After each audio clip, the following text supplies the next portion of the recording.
Hey guys, how y'all doing today, man? God bless me. I'm down in the medical district here in Houston, and I'm at Herman Park, and it's really pretty out here. You can see behind me all the things, people all out, man, waterfalls and sitting rivers. I guess I don't know what to call this stuff, man, but I'm out here, man, and I was just kind of sitting back and just thinking to myself, like, how everyone here is different. I see a lady on the other side over here. She has on her head, her garb that covers her head, so she's definitely a different religion or whatnot. And I see there's different people all over. Some people don't believe in God, some people do, and it kind of makes you just think about things like how everybody's different.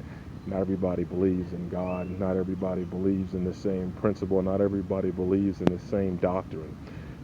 But I want to make sure that everyone gets sound doctrine, proper doctrine, and that's kind of what I want to talk about to you guys today. Get proper doctrine, but and to do that, then you kind of have to focus on what exactly the Bible means to you. What exactly it means to me. What it means exactly to me is that it's something that you can live by, something that if you follow the principle, which is wholeness, which is love, which is completeness, which is sozo.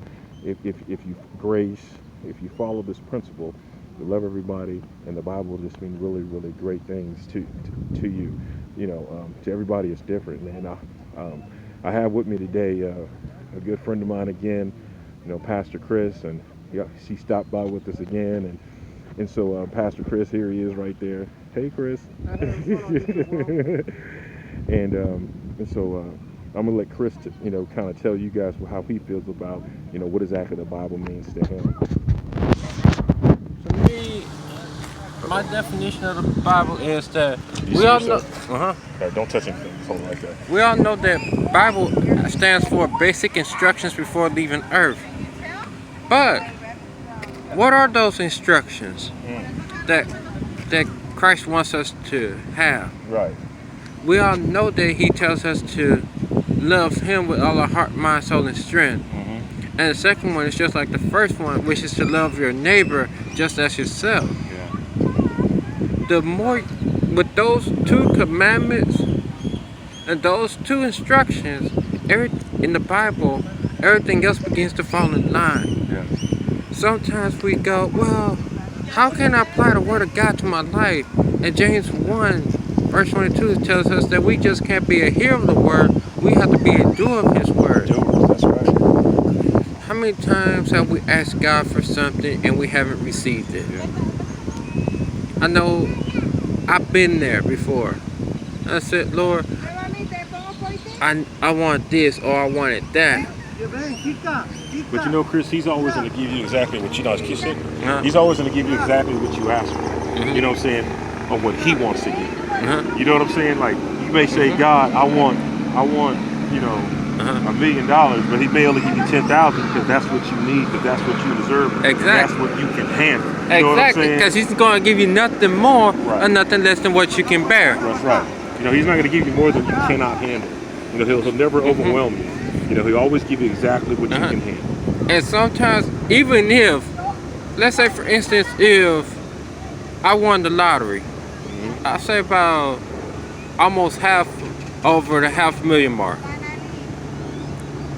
And if I would have won that money, I would have forgotten about God. Right. You know what I'm saying? And that's why He wants everybody to be, anchored in His Word. You know what I mean? Because you're anchored in His Word. No matter what you do, He's always going to be there. I was just, with this right here, I was just actually talking to myself about yesterday, just about, just in general about how, like, just in general, like, just how I can,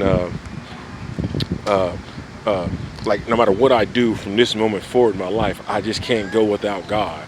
You know what I mean? Like, you know what I'm saying, Chris? Like, no matter what it is that I do, I'm not gonna forget God. Period. You know what I'm saying? I mean, whether I'm rich, whether I'm poor, whether I'm broken, whether I'm whole. No matter what it is I go through, no matter what it is that I said, I'm always gonna have God with me. I'll never forget him. He'll always be with me, you know. And I was just telling myself this the other day, man, we're stuck. Exactly. You know, because like sometimes, you know what I'm saying. Sometimes you get mad at God. You know what I'm Right. saying. You know, sometimes you get mad at God. Sometimes we do get angry at God. Yeah, yeah. But sometimes God just tells us in Psalms 46:10, just to be still and know that I am God, exactly. You know what I mean? And so when we do get mad at him, Chris, you know what I'm saying? When we get upset with him, and you know, and then you're like, man, I ain't talking to God no more. You know, you know, you're all mad and stuff. And then you know, an hour later, 2 hours later, you're like, man, all right, God, what you want me to do? You know what I mean? Exactly. Sometimes God understands that we are humans. We're gonna have those time frames where we're not gonna talk to him sometimes. Yeah. Especially if there's like a death in the family. Sometimes we say, why God, why did you take him away from me sometimes? Yeah, but you know, during that times, you know, it's kind of like that really famous poem, Footprints. Remember, during those times when you're going through those things, remember, God says He's carrying us, and He's carrying us through those tough times, Chris. You know, He's carrying when we go through deaths in the families, when we go through times when we're starting to lose faith, when we go through times when situations are going bad. You know, when these things start to happen, you know, I'm lost for words right now because there's this couple in front of me and it's like they're getting engaged right in front of me here. But show you guys, look at this. He's like asking her. I don't know what's going on. I don't know if they're taking pictures or what. Anyway, Chris, but getting back to what I was saying though, but you know, there's these times, you know, when God he does it. He carries us through our situations, you know, and no matter what it is that we go through, how bad it is, you know, He's always gonna have a way to lift us up, you know. Exactly. You know, Because in one of the songs, in Travis Green's song where it says "Made a Way," when our backs are against the wall, yeah, Christ always makes a way out of no way for each and every one of us. yeah. Sometimes we are fools when we dig our own holes and we lay there in it. Yeah. But we tend to say, you know what, God, I'm gonna do this, this, and this. But when we have hell in our lives, we say, you know what, God, Lord, if you do this, this, and this for me, I promise I'll serve you. I promise I'll do that for you. I promise I'll do that for you. But here's the thing about, because I've done that so many times, man. But let me tell you something though. I did that myself. But you got to realize something. You know, God already has us so. So, you know, I know we want to make a deal with Him, like, God, I'm gonna do this if you do this. But I mean, He's not gonna make any deal with us. You know what I'm saying? Because that's what the devil does. That's you the know? get out of hell free card right Yeah, there. that's right. You know what I'm saying? He's not gonna make a deal with us because it's like He knows that.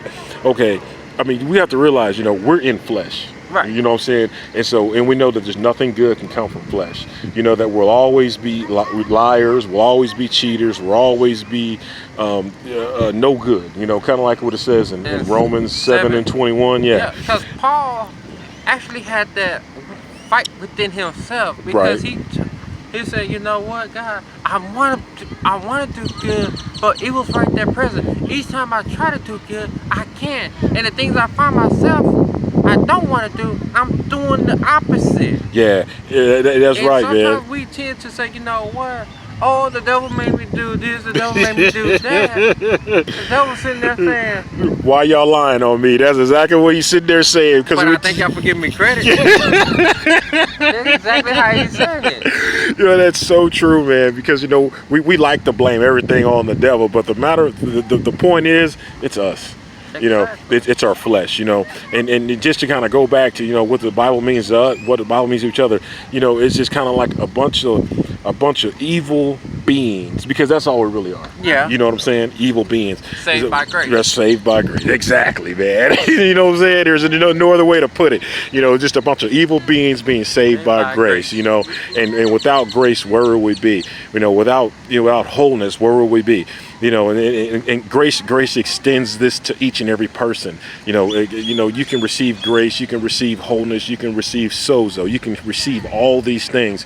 You know, you can attain it all. You know, I just told a friend of mine last night on social media, she was telling me she was going through some tough times. And I said, you know, grace is attainable, sozo is attainable, you know, completeness is attainable. She's like, well, what is sozo? I said, man, it means wholeness, man, to be made whole. The thing is this.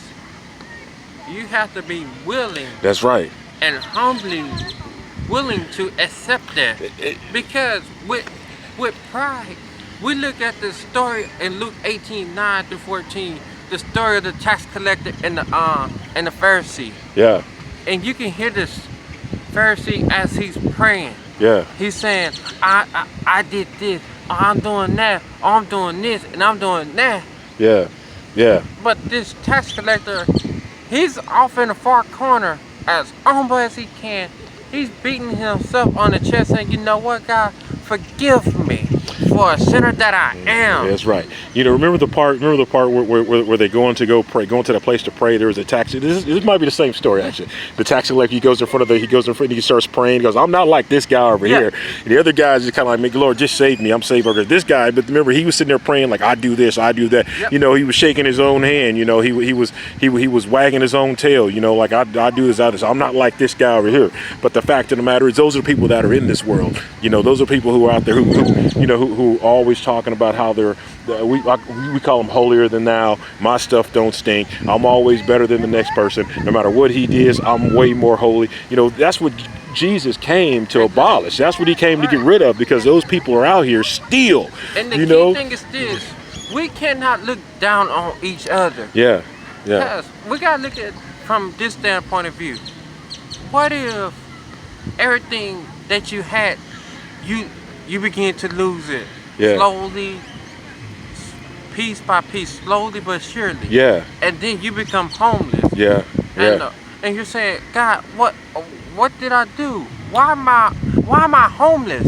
Right. Sometimes that might be a test for some of us. Right. Yeah. Sometimes that's a test of faith right there. I went through this, Chris. That is a test of faith. That is to see if that is a test. He wanted to see if he had. Remember earlier I was talking about to see we get mad at God, but you know, an hour later we're like, hey, this and that. He wanted to see if he had me. He wanted to see if I was really going to stay with him, because they focused on him. You know, and we go through that every day. You people go through it every day. You know what I mean, Chris? Exactly. Yeah. And here's just a brief testimony from my point of view. Yeah. From me being residentially challenged. Yeah. I actually have been labeled as an alcoholic. Okay.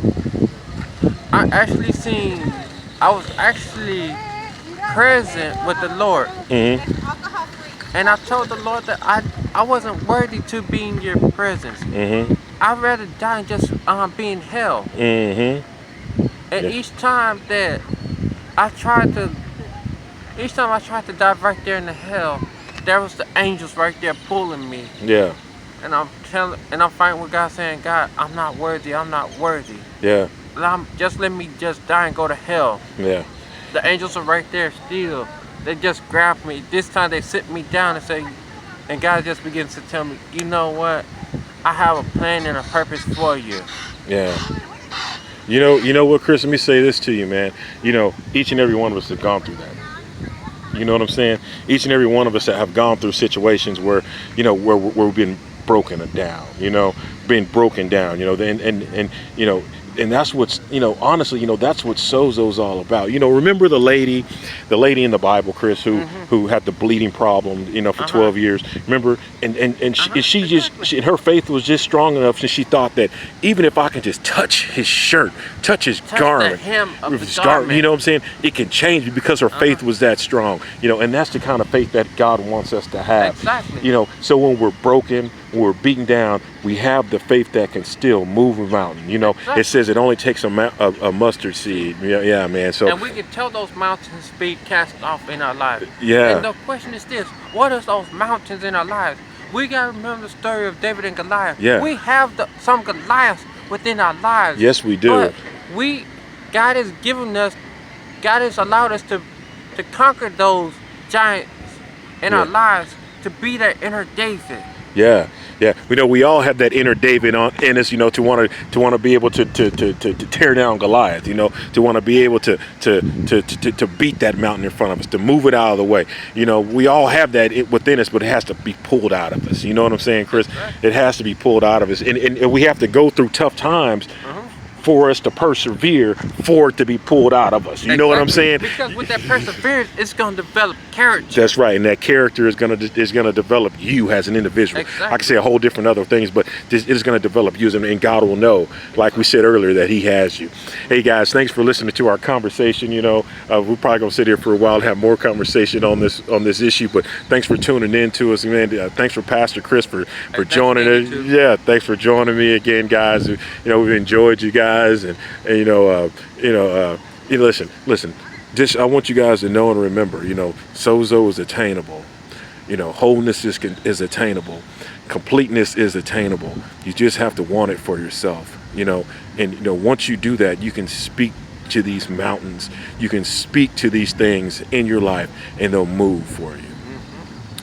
Until next time, my friends, God bless.